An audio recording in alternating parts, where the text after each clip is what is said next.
हर तक गुरु निस्तारै, बाणी बिरलो विचारसी।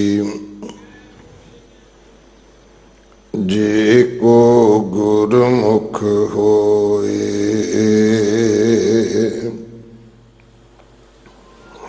एह बाणी महापुरख की। निज कर वासा होए,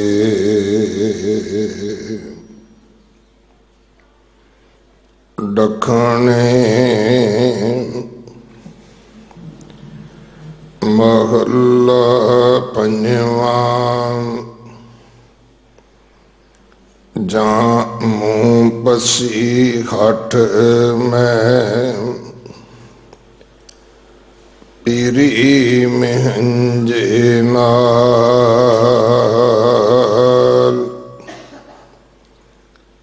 हबे दुख उलाहयम, नानक नदर निहाल।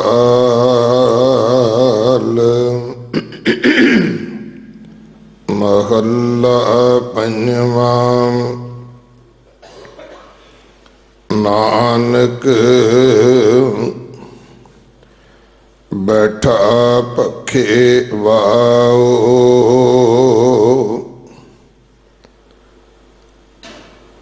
नानक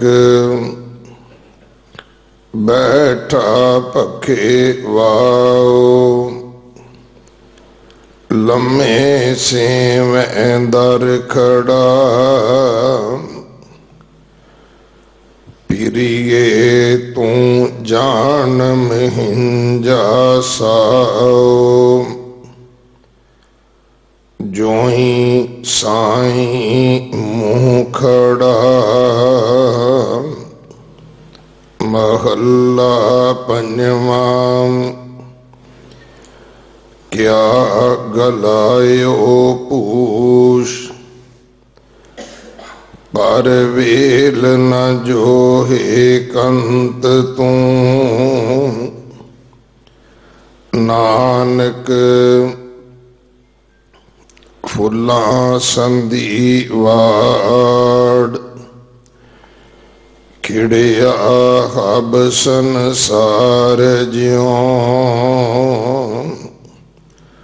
पौड़ी सुगढ़ सुजान स्वरूप, तू सब में वर्तनता। तू आपे ठाकुर सेवको, आपे पूजनता। दाना बीना आप तू, आपे सतवंता। जति सती प्रभ निर्मला, मेरे हर भगवंता। सब ब्रह्म पसार पसारियो, आपे खेलंता। एह आवागवन रचायो, कर चोज दिखंता। तिस बाहड़ गर्भ न पावहीं, जिस देवें गुरमंता। ज्यों आप चलावें त्यों चल दे, किश वस ना जनता। ज्यों आप चलावें त्यों चल दे, किश वस ना जनता। वाहिगुरु जी का खालसा, वाहिगुरु जी की फतेह। मारू की वार दखने महला पंजवा दी चौथी पौड़ी ਅਤੇ 3 ਸ਼ਲੋਕਾਂ ਦਾ ਪਾਠ ਆਪ ਜੀ ਨੇ ਸਰਵਣ ਕੀਤਾ ਹੈ।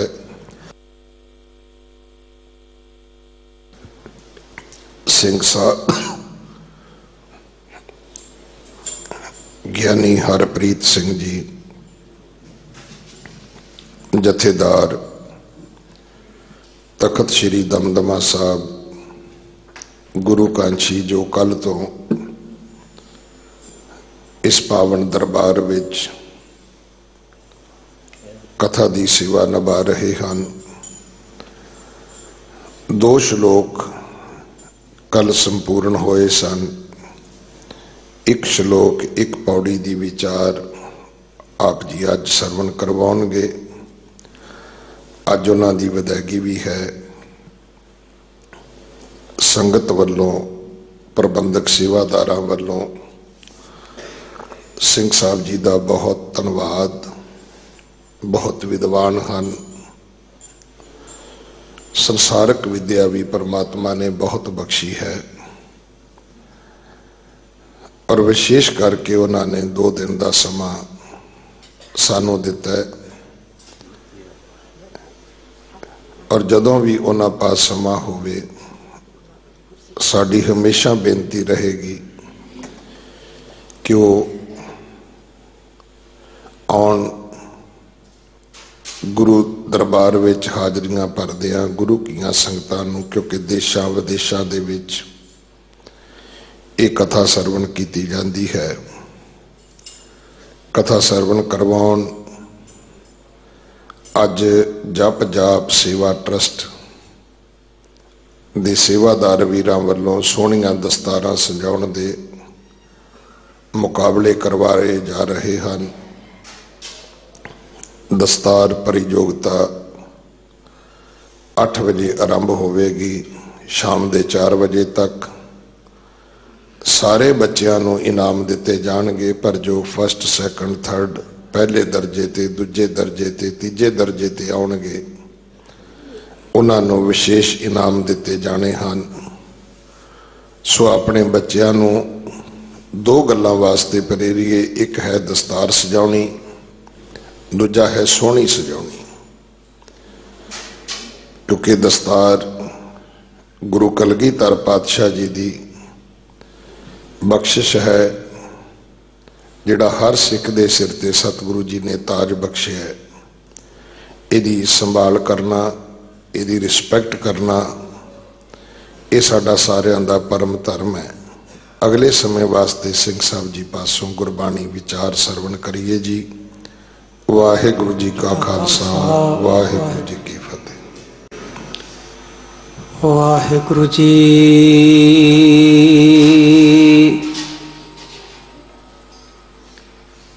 रखो अपनी शरण प्रभ, मोहे कृपा धारे।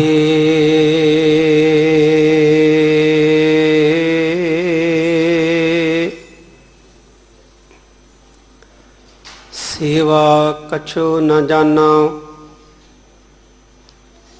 नीच मूर्खारे।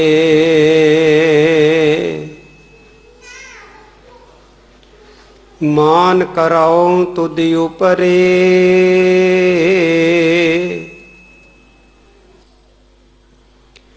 मेरे प्रीतम प्यारे।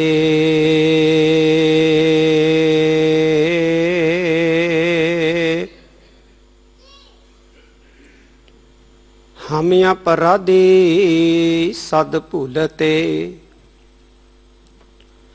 तुम बख्शन हारे।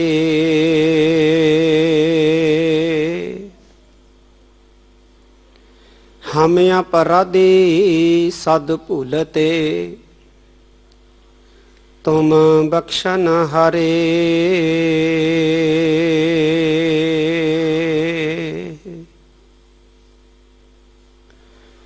जुग जुग अटल। लोक परलोक दे राखे,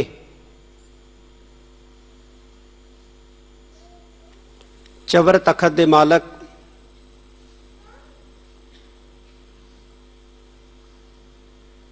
दो जहान दे वाली,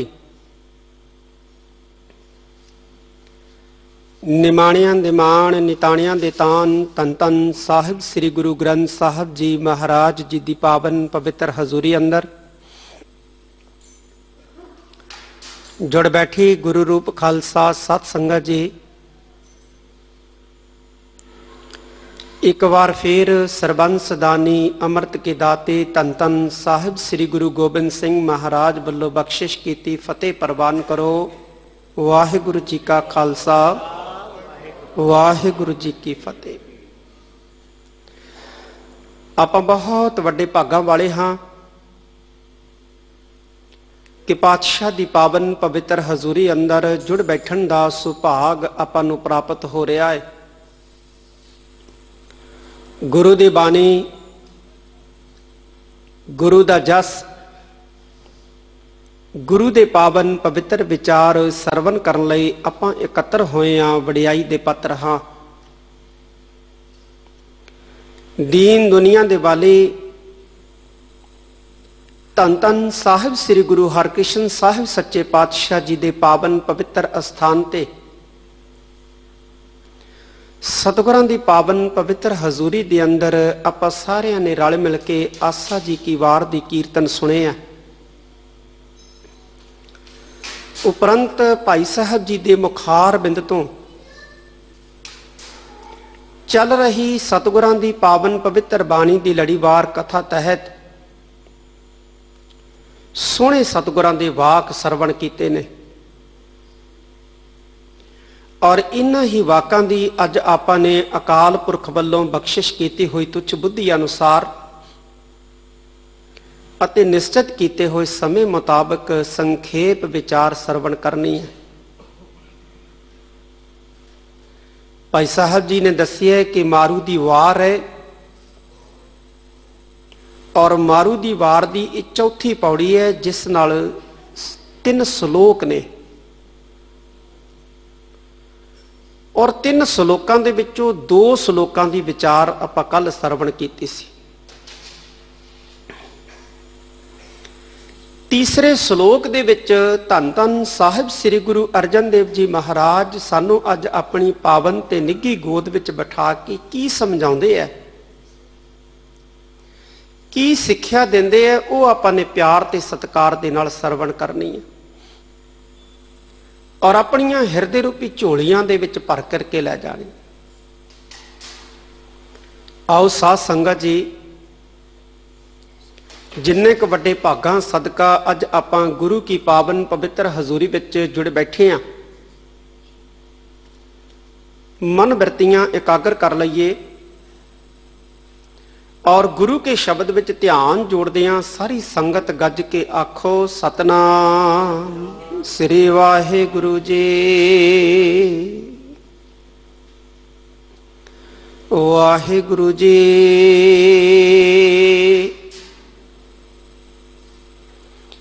महला पंजवा। क्या गालायो पूछ, पर वेल न जोहे कंत तो।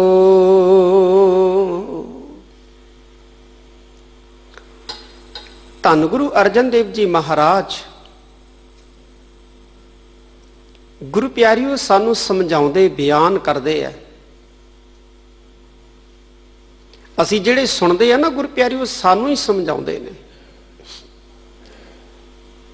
ते सानू समझाउंदे सतगुरु जी की आखदे ने, ध्यान दिओ। कहंदे क्या गालायो पूछ। पूछ दा मतलब है नापाक मंद भावना वाला मनुख,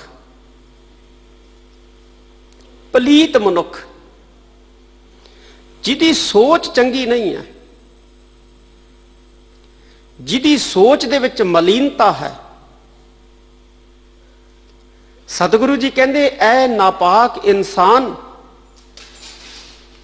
ਐ ਮੈਲੀ ਸੋਚ ਦੇ ਧਾਰਨੀ ਇਨਸਾਨ, ਕੀ ਬੋਲ ਬੋਲਦਾ ਤੂੰ? ਗਾਲਾਇਓ ਦਾ ਮਤਲਬ ਹੈ ਬੋਲਣਾ। ਕੀ ਬੋਲ ਬੋਲਦਾ ਤੂੰ? ਕੈਸੇ ਬੋਲ ਬੋਲਦਾ ਤੂੰ?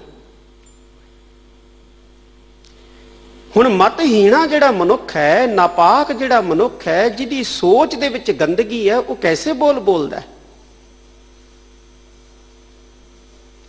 ਤਾਂ ਸਾਧ ਸੰਗਤ ਜੀ, ਧੰਨ ਗੁਰੂ ਅਰਜਨ ਦੇਵ ਜੀ ਮਹਾਰਾਜ ਅੱਗੇ ਸਾਨੂੰ ਸਮਝਾਉਂਦੇ, ਬਿਆਨ ਕਰਦੇ ਐ, ਕਹਿੰਦੇ ਪਰ ਵੇਲ ਨਾ ਜੋਹੇ, ਪਰਾਈ ਇਸਤਰੀ ਵੱਲ ਨਾ ਤੱਕ, ਪਰਾਈ ਇਸਤਰੀ ਵੱਲ ਨਾ ਤੱਕ।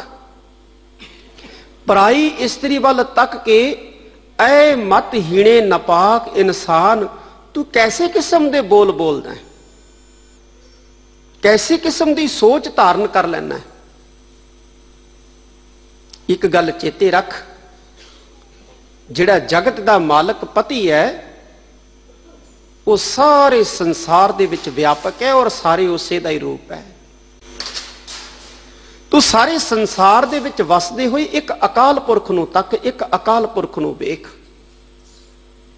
ਇਹ ਧੰਨ ਗੁਰੂ ਅਰਜਨ ਦੇਵ ਜੀ ਮਹਾਰਾਜ ਸਾਨੂੰ ਗੁਰੂ ਪਿਆਰਿਓ ਇਸ ਸ਼ਲੋਕ ਦੀ ਪਹਿਲੀ ਪੰਕਤੀ ਦੇ ਵਿੱਚ ਸੰਬੋਧਨ ਕਰਦਿਆਂ ਸਿੱਖਿਆ ਦਿੰਦੇ।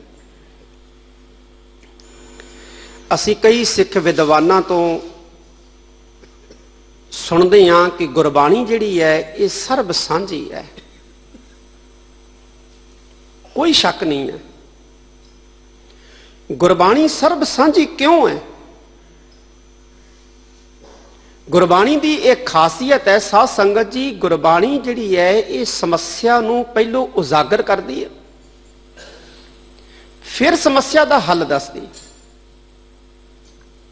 ਵੈਸੇ ਸਿਆਣਾ ਜਿਹੜਾ ਡਾਕਟਰ ਹੈ, ਸਿਆਣਾ ਜਿਹੜਾ ਵੈਦ ਹੈ, ਉਹ ਉਹੀ ਹੁੰਦਾ ਹੈ ਜਿਹੜਾ ਇਨਸਾਨ ਨੂੰ ਚੈੱਕ ਕਰਕੇ ਦੱਸ ਦੇਵੇ ਕਿ ਤੈਨੂੰ ਇਹ ਰੋਗ ਹੈ, ਤੇ ਫਿਰ ਉਸ ਰੋਗ ਨੂੰ ਕੱਟਣ ਵਾਲੀ ਦਵਾਈ ਵੀ ਨਾਲ ਦੇ ਦੇ। ਉਹਨੂੰ ਅਸੀਂ ਸਮਾਜ ਦੇ ਵਿੱਚ, ਸੰਸਾਰ ਦੇ ਵਿੱਚ ਬਹੁਤ ਉੱਤਮ ਕਿਸਮ ਦਾ ਵੈਦ ਜਾਂ ਡਾਕਟਰ ਜਿਹੜਾ ਹੈ ਉਹ ਗਿਣਦੇ ਆ। ਤੇ ਜੇ ਰੋਗ ਜਿਹੜਾ ਹੈ ਉਹ ਵੈਦ ਦੀ ਪਕੜ 'ਚ ਹੀ ਨਾ ਆਵੇ, ਸਮਝ 'ਚ ਹੀ ਨਾ ਆਵੇ, ਤੇ ਫਿਰ ਉਹਨੂੰ ਅਸੀਂ ਸਿਆਣਾ ਵੈਦ ਨਹੀਂ ਗਿਣਦੇ। ਜਾਂ ਰੋਗ ਵੈਦ ਦੀ ਸਮਝ ਆ ਗਿਆ ਲੇਕਿਨ ਉਹ ਉਸ ਦਾ ਤੋੜ ਨਾ ਦੱਸੇ, ਉਹਨੂੰ ਖਤਮ ਕਰਨ ਲਈ ਉਹਦੀ ਦਵਾਈ ਨਾ ਦੱਸੇ, ਤੇ ਉਹਨੂੰ ਵੀ ਅਸੀਂ ਸਿਆਣਾ ਵੈਦ ਜਾਂ ਸਿਆਣਾ ਡਾਕਟਰ ਨਹੀਂ ਮੰਨਦੇ। ਗੁਰਬਾਣੀ ਦੀ ਇਹ ਖਾਸੀਅਤ ਹੈ, ਗੁਰਬਾਣੀ ਜੇ ਆਖਦੀ ਹੈ ਨਾ ਕਿ ਆਹ ਚੀਜ਼ ਇਹ ਇਨਸਾਨ ਤੇਰੇ ਵਾਸਤੇ ਗਲਤ ਹੈ, ਤੇ ਉੱਥੇ ਇਹ ਵੀ ਦੱਸਦੀ ਹੈ ਕਿ ਇਹ ਇਨਸਾਨ ਆਹ ਚੀਜ਼ ਜਿਹੜੀ ਹੈ ਤੇਰੇ ਵਾਸਤੇ ਸਹੀ ਹੈ। ਜੇ ਬਾਣੀ ਸਾਨੂੰ ਦੱਸਦੀ ਹੈ ਕਿ ਇਹ ਇਨਸਾਨ, ਇਹ ਰਸਤਾ ਜਿਹੜਾ ਹੈ ਇਹ ਕੱਚਾ ਹੈ, ਇਸ ਰਸਤੇ ਦੇ ਉੱਤੇ ਨਹੀਂ ਤੁਰਨਾ,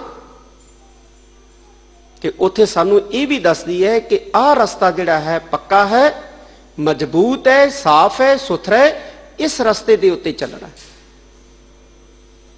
ਜੇ ਕਿਸੇ ਚੀਜ਼ ਦਾ ਖੰਡਨ ਕਰਦੀ ਹੈ ਬਾਣੀ, ਤੇ ਨਾਲ ਮੰਡਨ ਵੀ ਕਰਦੀ ਹੈ। ਇਹ ਨਹੀਂ ਹੈ ਗੁਰ ਪਿਆਰਿਓ, ਜਿਵੇਂ ਅੱਜ ਸੰਸਾਰ ਦੇ ਵਿੱਚ ਕੁਝ ਲੋਕ ਕਹਿ ਰਹੇ ਨੇ ਜਾਂ ਕਰ ਰਹੇ ਨੇ,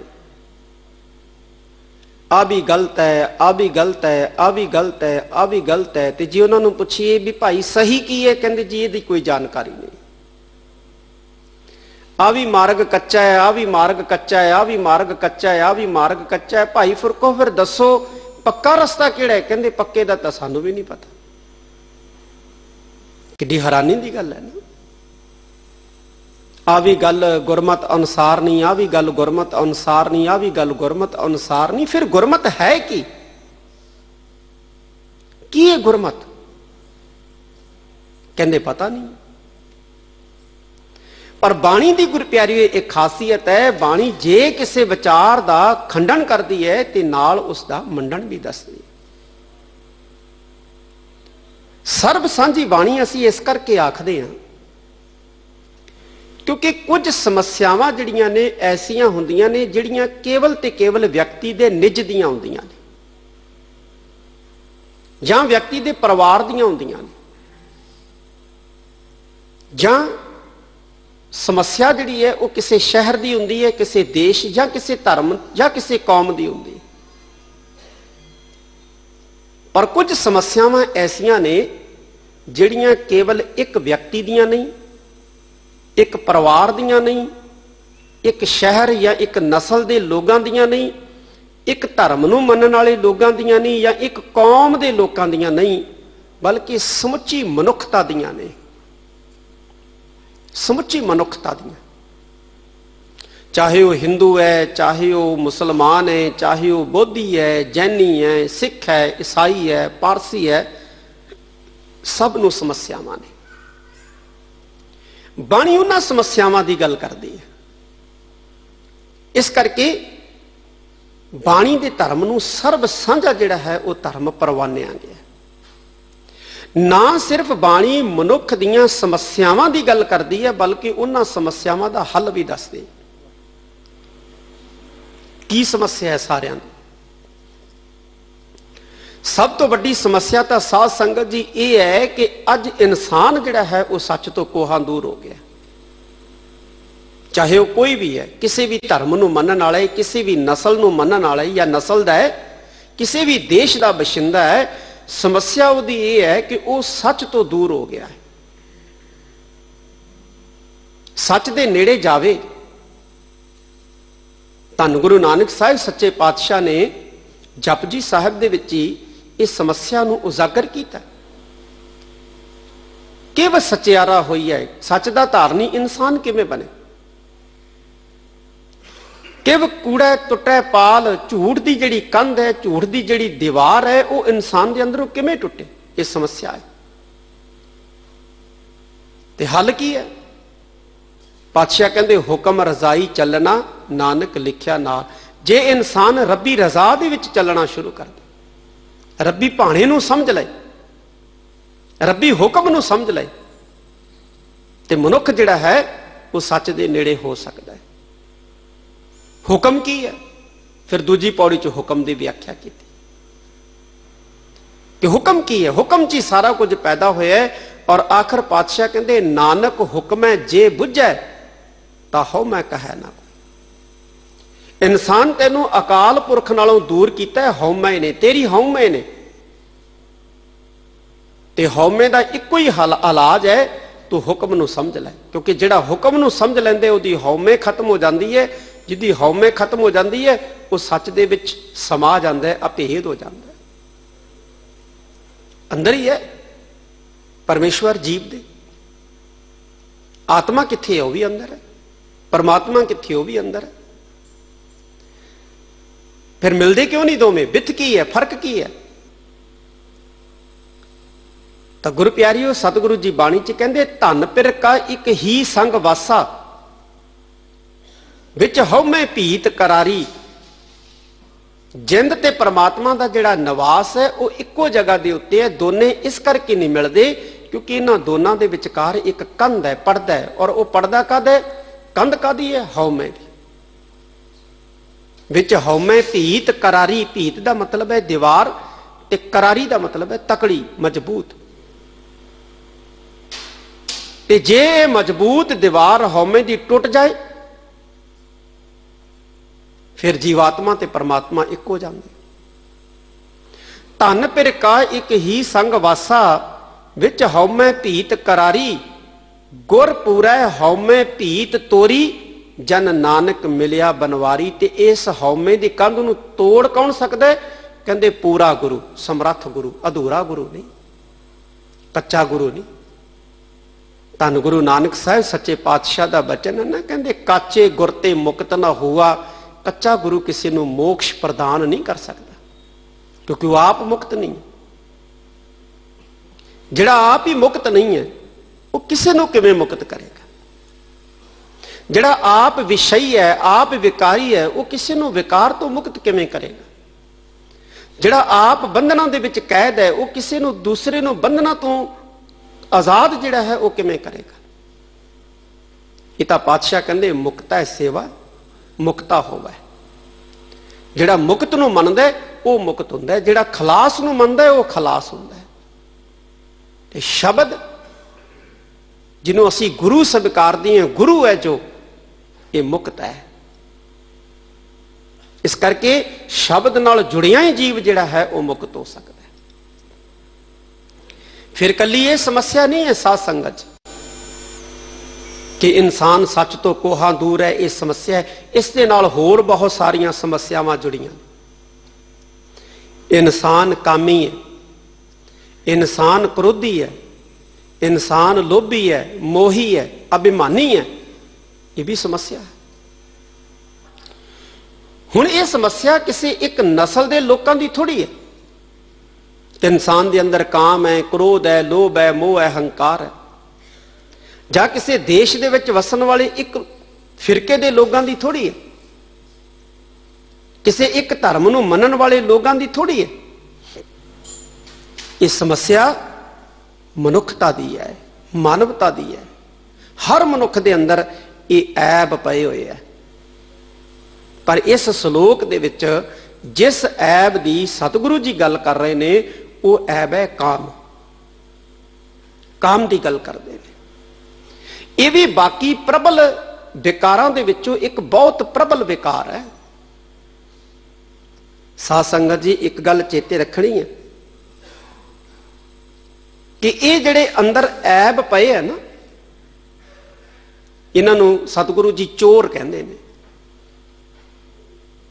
ਇਸ ਦੇਹੀ ਅੰਦਰ ਪੰਜ ਚੋਰ ਵਸਾ ਹੈ। ਇਸ ਸਰੀਰ ਦੇ ਵਿੱਚ ਪੰਜ ਚੋਰ ਵਸਦੇ ਨੇ। ਕਾਮ, ਕ੍ਰੋਧ, ਲੋਭ, ਮੋਹ, ਹੰਕਾਰਾ। ਇਹ ਪੰਜਾਂ ਦੇ ਨਾਂ ਦੱਸਦੇ ਪਾਤਸ਼ਾਹ ਨੇ ਵੀ ਆਹ ਪੰਜ ਚੋਰ ਸਾਡੇ ਸਰੀਰ 'ਚ ਵਸਦੇ ਨੇ। ਕੱਲੇ ਸਿੱਖ ਦੇ ਨਹੀਂ, ਹਿੰਦੂ ਦੇ ਨਹੀਂ, ਸਾਰਿਆਂ ਦੇ, ਬੋਧੀ, ਜੈਨੀ, ਪਾਰਸੀ, ਮੁਸਲਮਾਨ, ਸਭ ਦੇ ਅੰਦਰ ਇਹ ਪੰਜ ਚੋਰ ਬੈਠੇ। ਔਰ ਪਰਮੇਸ਼ਵਰ ਦਾ ਨਾਮ ਵੀ ਅੰਦਰ ਹੀ। ਨੌ ਨਿਧ ਅੰਮ੍ਰਿਤ ਪ੍ਰਭ ਕਾ ਨਾਮ, ਦੇਹੀ ਮਹਿ ਇਸਕਾ ਵਿਸਰਾਮ।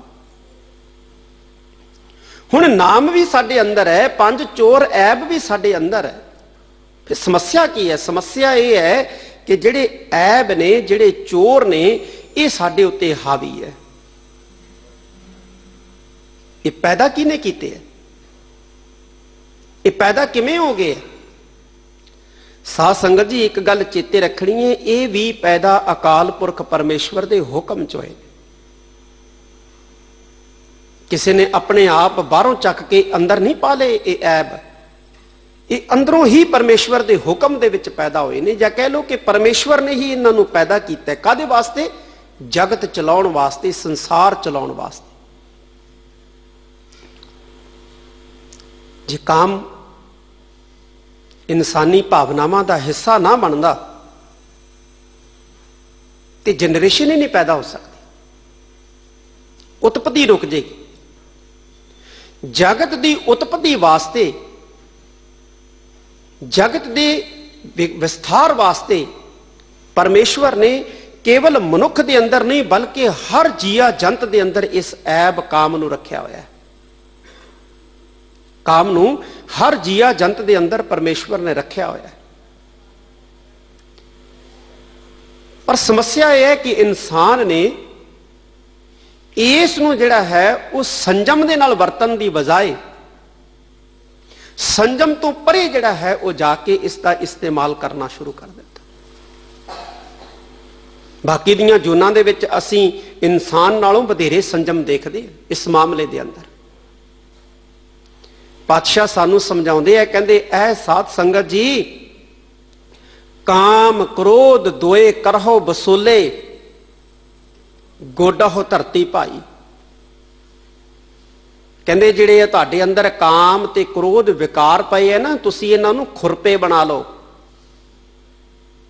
ਤੇ ਖੁਰਪੇ ਦੇ ਨਾਲ ਕਹਿੰਦੇ ਆਪਣੇ ਅੰਦਰੋਂ ਤੁਸੀਂ ਨਦੀਨ ਪੁੱਟੋ, ਹੋਰ ਐਬ ਜਿਹੜੇ ਨੇ ਉਹ ਪੁੱਟੋ।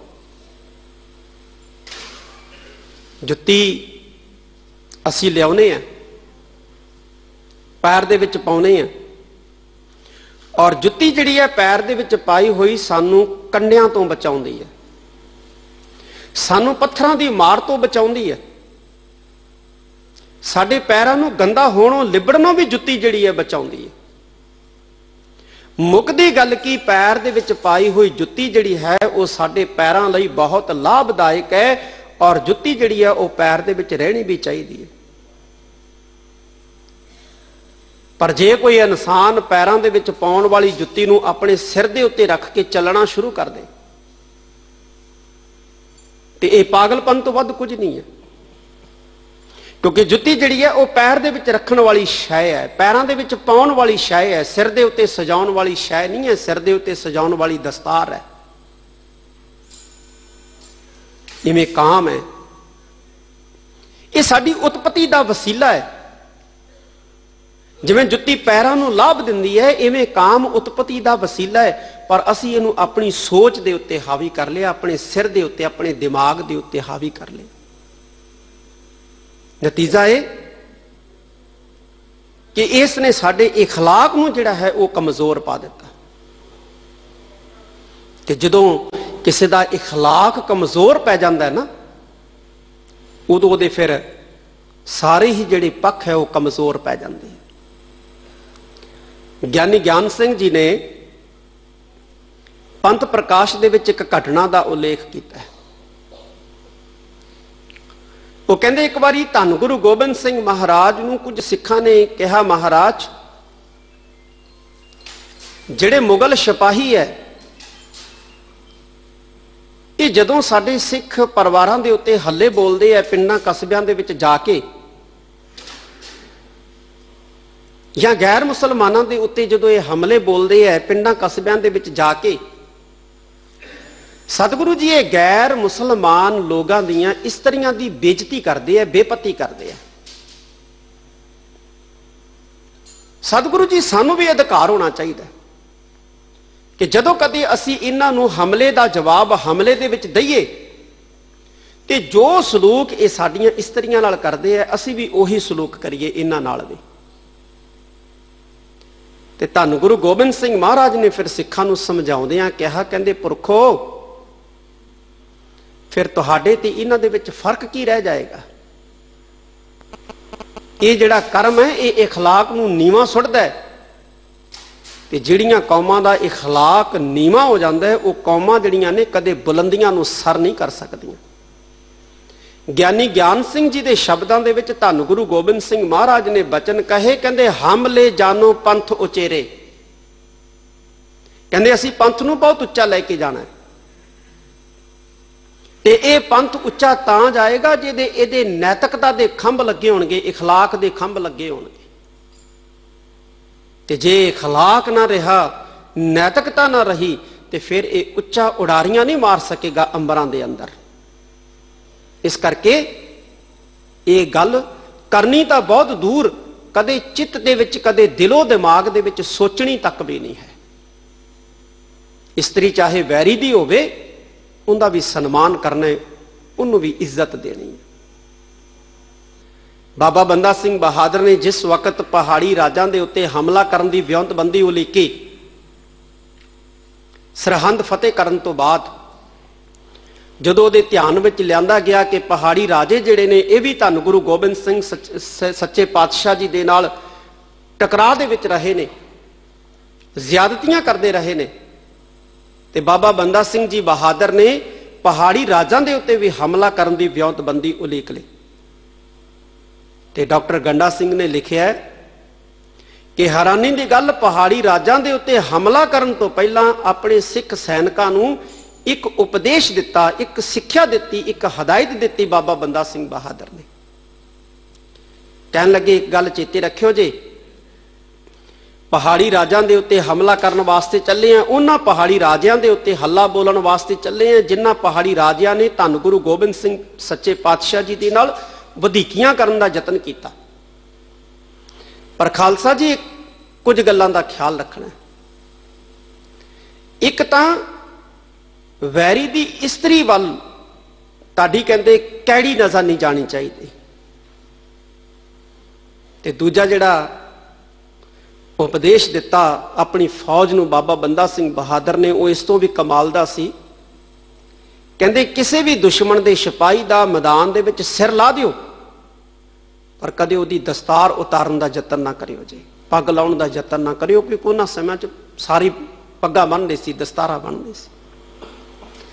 सिख अपनी दुश्मन की दस्तार का भी मान करता रहा, इज्जत करता रहा, सत्कार दिंदा रहा। ये साडा इतिहास है साध संगत जी कि सिख ने अपने वैरी की दस्तार का भी जिहड़ा है वो सन्मान रखा है कि सिर ला दिओ पर दस्तार जिहड़ी है वो नहीं उतरनी चाहिए। उदों शर्म आउंदी है जदों सिख सिख दियां दस्तारां नूं हथ पाउंदा है। तो ये हदायतां बाबा बंदा सिंह बहादुर ने अपनी सिख फौज नूं दित्तियां कि किसी भी इस्त्री वल कोई भी जिहड़ा है मैली अख दे नाल झाकना तक भी नहीं है। ये साडा इखलाक रहा है 18वीं सदी दे विच सिख जरनैलां दा, सिख सरदारां दा। क्यों? क्योंकि वह बाणी के आशे मुताबक जिंदगी करन जिउण वाले सन। ते बाणी जिहड़ी है वो ये समझाउंदी है कि ऐ इंसान तेरी सोच दे विच भी जिहड़ा है वो मलीनता नहीं होनी चाहिए। दुनिया की अदालत ते धर्म की अदालत दे विच फर्क है साध संगत जी। दुनिया की अदालत उन्ना चिर किसी नूं सजा नहीं सुना सकती जिन्ना चिर इंसान जिहड़ा है वो लड़ाई झगड़े दे विच किसी का सिर पाड़ के ना आवे, वो दोषी नहीं है। पर धर्म की अदालत उदों ही किसी मनुख नूं गुनाही समझदी है जदों किसी दे अंदर क्रोध पैदा होता है, क्योंकि इंसान क्रोध विच आके दूसरे इंसान का नुकसान करता है ना।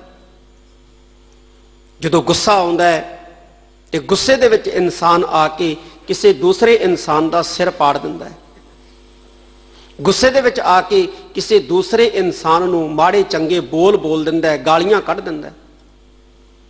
दुनिया की अदालत तां उदों उसनूं दोषी मनदी है जदों वो सिर पाड़दा है। दुनिया की अदालत उदों उहनूं दोषी मनदी है जदों वो अपनी जुबान तो किसी दे मान सन्मान नूं ठेस पहुंचाउंदा है। पर धर्म की अदालत जिहड़ी है उदों ही किसी मनुख नूं दोषी गर्दानदी है जदों उहदे अंदर क्रोध या गाल मंदा बोलण की जिहड़ी है वो सोच पैदा हो जाती है। धर्म बीज का नाश करता, पाप दे बीज का नाश करता है। पाप नूं उपजन तो पहला खत्म करने की सानूं ताकीद करता है धर्म। इस करके धर्म बहुत उत्तम चीज है, बहुत महान चीज है। गुरबाणी साडे अंदर पए हुए पनपे हुए विकारां दे बीज नूं अंदरे जिहड़ा है वो खत्म करने की गल करदी, उहनूं चंगेरे रूप दे विच वरतन की सलाह दिंदी है। ते धन गुरु अर्जन देव जी महाराज अज इत्थे सानू समझाउंदे बयान करते हैं। देखो बाणी जदों सानू समझाउंदी है ना, किते साधो आखदी है, किते संतो आखदी है, किते भाई आखदी। जिवें अध्यापक हुंदा है ना, अपने बच्चों नूं किते आखदा है प्यारे बच्चिओ, किते आखदा है मेरे तुसी बहुत इंटैलीजेंट, मेरे तुसी बहुत हुशियार विद्यार्थियों, मेरे सियाणे विद्यार्थियों, मेरे समझदार विद्यार्थियों। ते किते किथे कह दिंदा ओ मूर्खो तुसी मेरी गल नहीं समझदे, मूर्ख भी कह दिंदा। उही अध्यापक किते किते अपने विद्यार्थियों नूं पढ़ाउंदा मूर्ख भी कह दिंदा। तो इत्थे सानू धन गुरु अर्जन देव जी महाराज संबोधन करते आखदे ने, कहंदे ऐ मत हीणे, ऐ नापाक, ऐ मैली सोच दे धारनी इंसान, कहंदे क्यों तू बोल कबोल बोल रहे हैं, क्यों तू माड़े बोल बोल रहे हैं, क्यों तू गंदे बोल बोलदा है। कित्थे बोलते हैं महाराज? पर रूप तक के। कहंदे ना भाई ये कर्म नहीं करना, पर वेल ना जोहे कंत तू, पराई स्त्री वाल नहीं तकना है, नहीं देखना है। ते देख के फिर माड़ा ख्याल माड़ी सोच अपने अंदर पैदा नहीं होने देनी है। ते फिर अपनी जुबान तो माड़े बोल ये कहंदे बिल्कुल भी नहीं बोलने हैं। ये धन गुरु अर्जन देव जी महाराज सानू सिक्ख्या देंदे। पर वेल, स्त्री नूं वेल कहा, वेल बगीचा हुंदा ना, बगीचे दे विच जिथे फुल्लां दे बूटे हुंदे ने उत्थे फुल्लां पत्तियां वालियां वेलां भी हुंदियां जिहड़ियां बगीची दी रौनक नूं वधाउंदियां ने, जिहड़ियां बाग दी रौनक नूं वधाउंदियां ने। इस्त्रियां भी इस संसार रूपी बाग दी रौनक नूं वधाउण वालियां वेलां दी तरह ने। इन्हां नूं मनफी नहीं किया जा सकता जगत दे अंदरों, संसार दे अंदरों, ये भी बराबर ने। पर ऐ इंसान तू पर वेल ना जो है, पर वेल वाल जिहड़ा है, पर स्त्री वाल जिहड़ा है वो माड़ी निगाह दे नाल ना तक। ਭਾਈ ਗੁਰਦਾਸ ਜੀ ਨੇ ਵੀ ਕਿਹਾ ਨਾ, ਦੇਖ ਪਰਾਈਆਂ ਚੰਗੀਆਂ ਮਾਵਾਂ ਭੈਣਾਂ ਧੀਆਂ ਜਾਣੇ। ਇਸੇ ਕਾਰਨ ਸਾਨੂੰ ਸਤਿਗੁਰਾਂ ਨੇ ਜਿਹੜਾ ਹੈ ਏਕਾ ਨਾਰੀ ਜਤੀ ਹੋਏ ਦਾ ਉਪਦੇਸ਼ ਦਿੱਤਾ। ਇਸੇ ਕਰਕੇ ਸਿੱਖ ਧਰਮ ਦੇ ਵਿੱਚ ਗ੍ਰਸਤ ਦੀ ਜਿਹੜੀ ਹੈ ਉਹ ਪ੍ਰਧਾਨਤਾ ਮੰਨੀ ਗਈ। ਮੇਰੀ ਪੀਰੀ ਦੇ ਮਾਲਕ ਸ੍ਰੀ ਗੁਰੂ ਹਰਗੋਬਿੰਦ ਸਾਹਿਬ ਸੱਚੇ ਪਾਤਸ਼ਾਹ ਕਸ਼ਮੀਰ ਦੇ ਅੰਦਰ ਗਏ।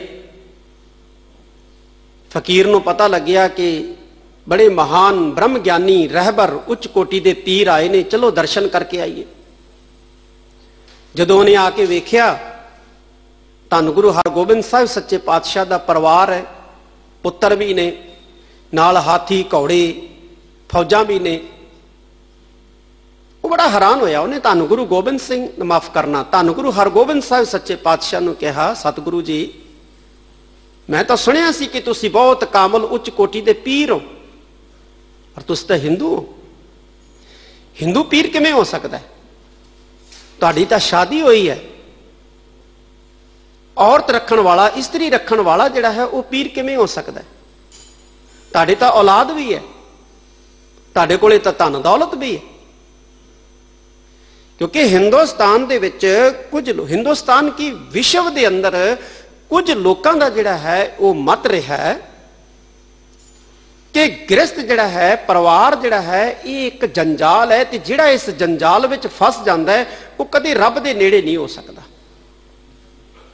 ਇਸ ਕਰਕੇ ਇਸ ਜੰਜਾਲ ਤੋਂ ਮੁਕਤ ਹੋਣ ਦੀ ਵੀ ਜਿਹੜੀ ਹੈ ਉਹ ਸਿੱਖਿਆ ਦਿੱਤੀ ਗਈ ਸੰਸਾਰ ਦੇ ਅੰਦਰ, ਹਿੰਦੁਸਤਾਨ ਦੇ ਵਿੱਚ ਵੀ। ਪਰ ਧੰਨ ਗੁਰੂ ਨਾਨਕ ਸਾਹਿਬ ਸੱਚੇ ਪਾਤਸ਼ਾਹ ਨੇ ਪਰਿਵਾਰਾਂ ਦੇ ਝਮੇਲਿਆਂ ਨੂੰ ਜੰਜਾਲ ਨਹੀਂ ਲਿਖਿਆ। ਜੰਜਾਲ ਨਹੀਂ ਲਿਖਿਆ ਉਹਨਾਂ ਨੇ ਤੇ ਕਿਹਾ ਕਿ ਕੋਈ ਵੀ ਇਨਸਾਨ ਜਿਹੜਾ ਹੈ ਆਪਣੇ ਪਰਿਵਾਰ ਦੇ ਫਰਜ਼ਾਂ ਦੀ ਪੂਰਤੀ ਕਰਦਾ, ਪਰਮੇਸ਼ਵਰ ਦਾ ਨਾਮ ਜਪ ਕੇ ਉਹਦੇ ਕਰੀਬ ਨੇੜੇ ਹੋ ਸਕਦਾ ਹੈ। ਜੋਗੀਆਂ ਦੇ ਨਾਲ ਗੋਸ਼ਟ ਕੀਤੀ ਧੰਨ ਗੁਰੂ ਨਾਨਕ ਸਾਹਿਬ ਸੱਚੇ ਪਾਤਸ਼ਾਹ ਨੇ, ਤੇ ਜੋਗੀਆਂ ਨੇ ਵੀ ਇਹੋ ਹੀ ਕਿਹਾ ਨਾ ਸ੍ਰੀ ਗੁਰੂ ਨਾਨਕ ਸਾਹਿਬ ਸੱਚੇ ਪਾਤਸ਼ਾਹ ਨੂੰ ਕਿ ਪਰਿਵਾਰ ਦੇ ਝਮੇਲਿਆਂ ਤੋਂ ਮੁਕਤ ਅਸੀਂ ਮੁਕਤੀ ਪ੍ਰਾਪਤ ਕਰਨ ਵਾਸਤੇ ਬੈਠੇ ਹਾਂ, ਕਿਉਂਕਿ ਸੰਸਾਰ ਦੇ ਝਮੇਲੇ, ਸੰਸਾਰ ਦੇ ਜਿਹੜੇ ਜੰਜਾਲ ਹੈ, ਇਹ ਕਦੇ ਕਿਸੇ ਨੂੰ ਪਰਮੇਸ਼ਵਰ ਦੇ ਕਰੀਬ ਨਹੀਂ ਕਰ ਸਕਦੇ, ਸਗੋਂ ਇਹ ਵਿਸ਼ੇ ਵਿਕਾਰਾਂ ਦੇ ਵਿੱਚ ਡੋਬ ਦਿੰਦੇ ਨੇ। ਤੇ ਧੰਨ ਗੁਰੂ ਨਾਨਕ ਸੱਚੇ ਪਾਤਸ਼ਾਹ ਨੇ ਆਖਿਆ, ਨਹੀਂ, ਇੱਥੇ ਤੁਹਾਡੀ ਸੋਚ ਗਲਤ ਹੈ। ਕੋਈ ਇਨਸਾਨ ਆਪਣੇ ਪਰਿਵਾਰ ਦੇ ਵਿੱਚ ਰਹਿੰਦਾ, ਆਪਣੀ ਗ੍ਰਸਤੀ ਦੇ ਫਰਜ਼ਾਂ ਨੂੰ ਅਦਾ ਕਰਦਾ ਵੀ ਪਰਮਾਤਮਾ ਦੇ ਕਰੀਬ ਹੋ ਸਕਦਾ ਹੈ। ਕਹਿੰਦੇ ਜੀ ਇਹ ਨਹੀਂ ਹੋ ਸਕਦਾ। ਸਿੱਧ ਗੋਸ਼ਟ ਦੇ ਵਿੱਚ ਸ੍ਰੀ ਗੁਰੂ ਨਾਨਕ ਦੇਵ ਜੀ ਮਹਾਰਾਜ ਨੂੰ ਸਿੱਧਾ ਨੇ ਕਿਹਾ, ਕਹਿੰਦੇ ਪਰਿਵਾਰ ਦੇ ਵਿੱਚ ਰਹਿੰਦਿਆਂ ਰੱਬ ਨੂੰ ਪਾਉਣਾ ਤਾਂ ਇਉਂ ਹੈ ਜਿਵੇਂ ਮੋਮ ਦੇ ਦੰਦਾਂ ਦੇ ਨਾਲ ਲੋਹਾ ਚਬਾਉਣਾ। ਜਿਵੇਂ ਮੋਮ ਦੇ ਦੰਦਾਂ ਨਾਲ ਲੋਹਾ ਨਹੀਂ ਨਾ ਚਬਾਇਆ ਜਾ ਸਕਦਾ, ਉਵੇਂ ਪਰਿਵਾਰ ਦੇ ਵਿੱਚ ਰਹਿ ਕੇ ਕਦੇ ਰੱਬ ਦੀ ਬੰਦਗੀ ਨਹੀਂ ਕੀਤੀ ਜਾ ਸਕਦੀ। ਮੈਣ ਕੇ ਦੰਤ ਕਿਉਂ ਖਾਈਐ ਸਾਰ, ਸਿੱਧਾ ਨੇ ਸਵਾਲ ਕੀਤਾ ਗੁਰੂ ਨਾਨਕ ਸਾਹਿਬ ਸੱਚੇ ਪਾਤਸ਼ਾਹ ਨੂੰ ਸਿੱਧ ਗੋਸ਼ਟ ਦੇ ਅੰਦਰ। ਤੇ ਧੰਨ ਗੁਰੂ ਨਾਨਕ ਸਾਹਿਬ ਸੱਚੇ ਪਾਤਸ਼ਾਹ ਨੇ ਇਹਦਾ ਜਵਾਬ ਦਿੰਦਿਆਂ ਆਖਿਆ, ਕਹਿੰਦੇ ਤ੍ਰੈ ਗੁਣ ਮੇਟੈ ਖਾਈਐ ਸਾਰ। ਨਹੀਂ ਸਿੱਧੋ, ਤੁਹਾਡੀ ਸੋਚ ਇੱਥੇ ਗਲਤ ਹੈ। ਜੇ ਕੋਈ ਇਨਸਾਨ ਆਪਣੇ ਅੰਦਰ ਪਏ ਹੋਏ ਮਾਇਆ ਦੇ ਤਿੰਨਾਂ ਗੁਣਾਂ ਨੂੰ ਦਬਾ ਲਵੇ, ਮੇਟ ਲਵੇ, ਤੇ ਉਹ ਪਰਮੇਸ਼ਵਰ ਨੂੰ ਪਾ ਸਕਦਾ ਹੈ। ਤੇ ਮਾਇਆ ਦੇ ਤਿੰਨਾਂ ਗੁਣਾਂ ਨੂੰ ਸਮੇਟਣ ਵਾਸਤੇ ਪਰਿਵਾਰ ਛੱਡਣ ਦੀ ਲੋੜ ਨਹੀਂ ਹੈ, ਘਰ-ਬਾਰ ਛੱਡਣ ਦੀ ਲੋੜ ਨਹੀਂ ਹੈ, ਜੰਗਲਾਂ ਬੇਲਿਆਂ ਦੇ ਵਿੱਚ ਜਾਣ ਦੀ ਲੋੜ ਨਹੀਂ ਹੈ। ਜੰਗਲਾਂ ਬੇਲਿਆਂ ਦੇ ਵਿੱਚ ਜਾਣ ਦੀ ਲੋੜ ਨਹੀਂ ਹੈ। ਜਿਵੇਂ ਚਿੱਕੜ ਦੇ ਵਿੱਚ ਉੱਗਿਆ ਹੋਇਆ ਕਮਲ ਦਾ ਫੁੱਲ ਚਿੱਕੜ ਤੋਂ ਰਹਿਤ ਰਹਿੰਦਾ ਹੈ, ਜਿਵੇਂ ਮੁਰਗਾਬੀ ਪਾਣੀ ਦੇ ਵਿੱਚ ਚੁੱਭੀ ਮਾਰਦੀ ਹੈ ਤੇ ਸੁੱਕੀ ਬਾਹਰ ਨਿਕਲਦੀ ਹੈ, ਇਵੇਂ ਕੋਈ ਵੀ ਮਨੁੱਖ ਆਪਣੇ ਪਰਿਵਾਰ ਦੇ ਵਿੱਚ ਰਹਿੰਦਾ, ਆਪਣੇ ਪਰਿਵਾਰ ਦੇ ਫਰਜ਼ਾਂ ਦੀ ਪੂਰਤੀ ਕਰਦਾ ਜਿਹੜਾ ਹੈ ਉਹ ਵਿਕਾਰਾਂ ਤੋਂ ਨਿਰਲੇਪ ਹੋ ਸਕਦਾ ਹੈ। ਵਿਕਾਰਾਂ ਤੋਂ ਨਿਰਲੇਪ ਹੋ ਸਕਦਾ ਹੈ। ਜੈਸੇ ਜਲ ਮਹਿ ਕਮਲ ਨਿਰਾਲਮ ਮੁਰਗਾਈ ਨੈ ਸਾਣੇ। ਧੰਨ ਗੁਰੂ ਨਾਨਕ ਸਾਹਿਬ ਸੱਚੇ ਪਾਤਸ਼ਾਹ ਨੇ ਕਿਹਾ, ਜਿਵੇਂ ਚਿੱਕੜ ਦੇ ਵਿੱਚ ਉੱਗਿਆ ਕਮਲ ਦਾ ਫੁੱਲ ਚਿੱਕੜ ਤੋਂ ਰਹਿਤ ਰਹਿੰਦਾ ਹੈ, ਜਿਵੇਂ ਮੁਰਗਾਬੀ ਪਾਣੀ ਦੇ ਵਿੱਚ ਚੁੱਭੀ ਲਾਉਣ ਤੋਂ ਬਾਅਦ ਵੀ ਉਹਦੇ ਪੰਖ ਸੁੱਕੇ ਦੇ ਸੁੱਕੇ ਬਾਹਰ ਨਿਕਲਦੇ ਨੇ, ਉਵੇਂ ਕੋਈ ਮਨੁੱਖ ਪਰਿਵਾਰ ਦੇ ਵਿੱਚ ਰਹਿੰਦਿਆਂ ਵੀ ਜਿਹੜਾ ਹੈ ਉਹ ਮੋਕਸ਼ ਪਾ ਸਕਦਾ ਹੈ। ਜਦੋਂ ਫਕੀਰ ਨੇ ਸ੍ਰੀ ਗੁਰੂ ਹਰਗੋਬਿੰਦ ਸਾਹਿਬ ਸੱਚੇ ਪਾਤਸ਼ਾਹ ਨੂੰ ਇਹ ਸਵਾਲ ਕੀਤੇ, ਤਾਂ ਉਸ ਵਕਤ ਧੰਨ ਗੁਰੂ ਹਰਗੋਬਿੰਦ ਸਾਹਿਬ ਸੱਚੇ ਪਾਤਸ਼ਾਹ ਨੇ ਜਵਾਬ ਦਿੰਦਿਆਂ ਕਿਹਾ, ਪੀਰ ਜੀ, ਜਿਹੜੀ ਔਰਤ ਹੈ ਇਹ ਪੁਰਖ ਦਾ, ਮਰਦ ਦਾ ਈਮਾਨ ਹੁੰਦੀ ਹੈ, ਤੇ ਜਿਹੜੀ ਔਲਾਦ ਹੈ ਇਹ ਪੁਰਖ ਦਾ ਨਿਸ਼ਾਨ ਹੁੰਦੀ ਹੈ, ਤੇ ਜਿਹੜੀ ਦੌਲਤ ਹੈ ये गुजरान हुंदी है, गुजारे वास्ते जरूरी है। ते फकीरी ना मुथाज हिंदू दी ते ना ये मुथाज मुसलमान हुंदी है। पीरी किसी दी मुथाज नहीं है भी हिंदू पीर नहीं हो सकता, मुसलमान ही पीर हो सकता है, हिंदू जिहड़ा है वह संत हो सकता है, मुसलमान संत नहीं हो सकता। पीर संत ये लफज किसी जात मजहब नस्ल के मुथाज नहीं। ये धन गुरु हरगोबिंद साहिब सच्चे पातशाह ने पीर नूं समझाउंदियां बचन आखे। कवि संतोख सिंह ने गुरप्रताप सूरज ग्रंथ दे विच श्री गुरु हरगोबिंद साहिब सच्चे पातशाह की उपमा करदियां एक बहुत खूबसूरत बचन लिखिया। वो कहंदे ने, कहंदे ये हो सकदा भी कोई कोलियां दे भरे दे कोठे दे विच बिल्कुल चिट्टे दुध धोते सफेद कपड़े पा के जावे ते कोलियां दी कालस जिहड़ी है उहदे कपड़ियां नूं ना लगे। कवि संतोख सिंह मंगलाचरण दे विच श्री गुरु हरगोबिंद साहिब सच्चे पातशाह की उपमा करदियां एक जगह ये लिखते ने कि यह हो सकता है कि कोई व्यक्ति चिट्टे सफेद दुध धोते वस्त्र पा के कोलियां दे भरे हुए कोठे दे विच जावे ते कोलियां दा कालख जिहड़ा है उहदे वस्त्रां नूं ना लगे। कहंदे नहीं हो सकता, आप ही कहंदे नहीं हो सकता। पर फिर कहंदे कहंदे ऐ साध संगत जी, मेरी पीरी दे मालक धन धन साहिब श्री गुरु हरगोबिंद साहिब सच्चे पातशाह का जीवन इस प्रकार कि वह जगत रूपी कोलियां दे भरे हुए कोठे दे विच आए, पर जदों गए तो उन्होंने निर्मल सफेद दुध धोते वस्त्रां दे उत्ते एक राई दे दाने जिन्ना भी कहंदे कालस दा दाग नहीं सी। श्री गुरु हरगोबिंद साहिब की उपमा वड़ियाई करदियां उन्होंने बचन आखे। तां इस करके साध संगत जी इत्थे धन गुरु अर्जन देव जी महाराज सानू सावधान करते हैं, सानू सुचेत करते हैं कि ऐ पुरखो अपने इखलाक नूं उच्चा रखण दा यतन करना है।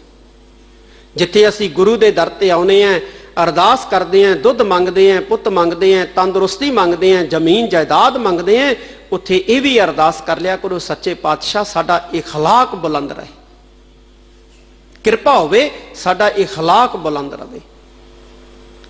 सतगुरु जी इत्थे सानू समझाउंदे बयान करते, कहंदे क्या गलायो पूछ, पूछ दा मतलब नापाक मंदी सोच दा व्यक्ति, पर वेल ना जोहे कंत तू, ऐ पुरखा मंदी सोच दे धारनी पुरखा पर इस्त्री वाल ना तक, क्योंकि हर एक दे अंदर वो पति परमेश्वर अकाल पुरख आप बैठा होया है। तू उस परमात्मा नू देख सब दे अंदर। नानक फुल्लां संधी वाड़ खिड़िया हब संसार ज्यों। हे गुरु नानक साहिब सच्चे पातशाह इन्हां सतसंगियां नू समझाओ जिहड़े सतसंगत दे विच बैठे ने कि आ जिहड़ा कहंदे जगत है ना संसार, ये फुल्लां दा बगीचा है, फुल्लां दा बगीचा है। जिवें फुल्लां दा बगीचा हुंदा है ना, बगीचे दे विच भांत भांत दे फुੱਲ हुंदे है, किते लाल किते पीले किते नीले किते चिट्टे। ये जगत भी इस तरह फुल्लां दा बगीचा है। खिड़िया हब संसार ज्यों, ये संसार भी कहंदे बगीचे दी न्याई सारा खिड़िया होया है।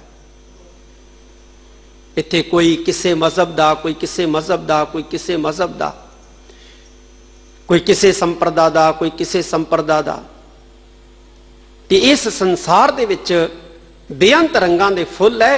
तू इन्हां फुੱਲਾਂ नूं तक देख, वाह वाह कर, पर इन्हां नूं तोड़न दा, इन्हां नूं मधोड़न दा, इन्हां नूं मसलन दा जिहड़ा है वह जतन ना कर।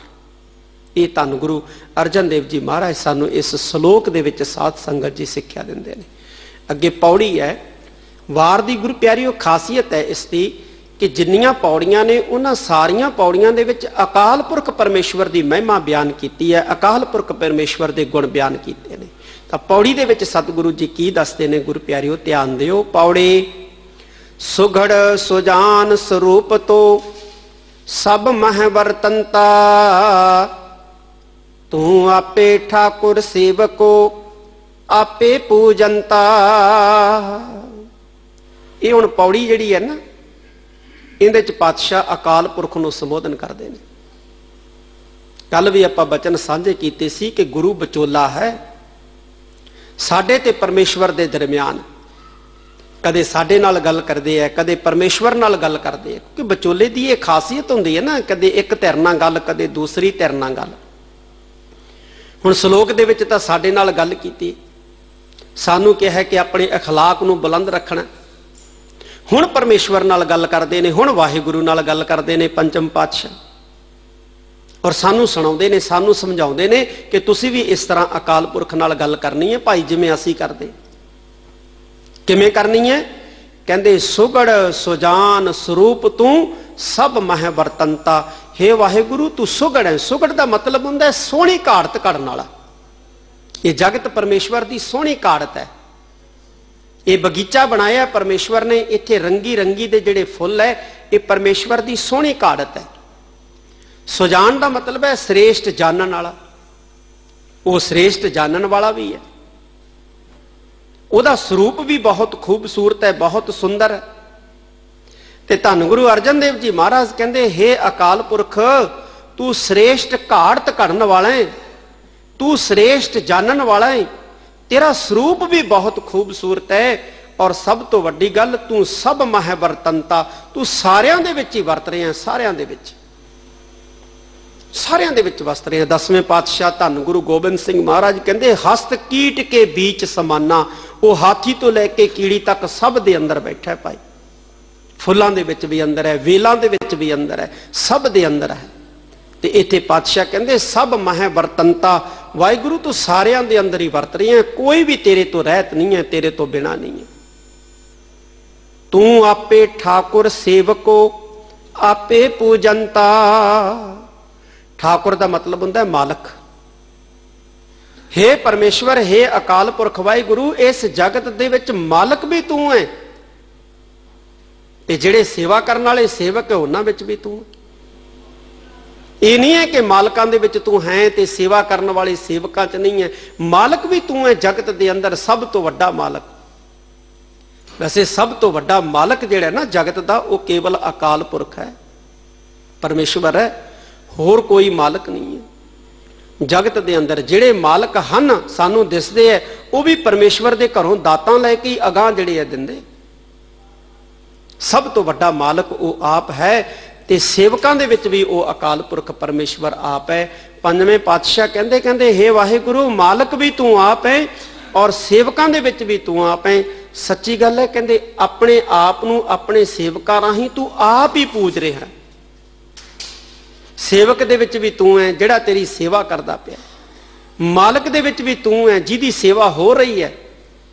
तां इउं लगदा है वाहिगुरू जिवें तू आप ही अपने सेवकां दे राहीं अपने आप नूं पूज रहा है। सब जगह तू ही तू है, तू ही तू है। दाना बीना आप तो आपे सतवंता, जति सती प्रभ निर्मला, मेरे हर भगवंता। दाना, दाना का मतलब है जानन वाला। वाहिगुरू जानन वाला भी तू है। बीना का मतलब होंदा वेखण वाला। वाहिगुरू सारे जहान नूं वेखण वाला भी तू है। ये सच्ची गल है। कहंदे सब तो वड्डा करैक्टर, सब तो उच्चा ते सुच्चा आचरण जिहड़ा है, इखलाक जिहड़ा है, वो तेरा ही है। दाना बीना आप तू आपे सतवंता। सतवंता का मतलब होंदा है उच्चे इखलाक का धारनी, उच्चे करैक्टर का धारनी। सब तो वड्डा अकाल पुरख है, ते जिहड़ा उस अकाल पुरख नाल जुड़न का यतन करदा है वो भी इखलाक वाला बन जाता है। इस करके अकाल पुरख नाल जुड़न का यतन करना चाहिए। सेवा सिमरन भजन बंदगी नितनेम के जरिए, गुरु शब्द के जाप के जरिए।